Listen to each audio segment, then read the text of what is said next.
Okay, so there's a knocking sound on the right side, BMW i3, and there's the reason.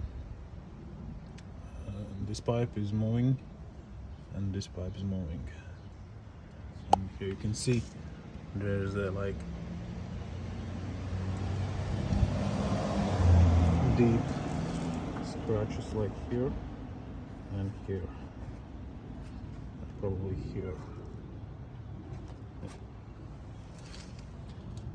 So solution, just wrap around some SpongeBob.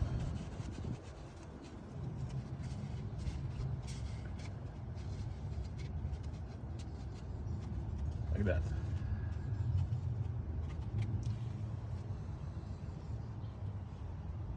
Or maybe some kind of pipe isolation, it would be also good.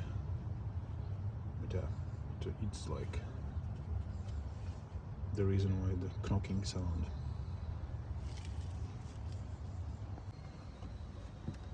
And add also the window sealing rubber, so it's more better.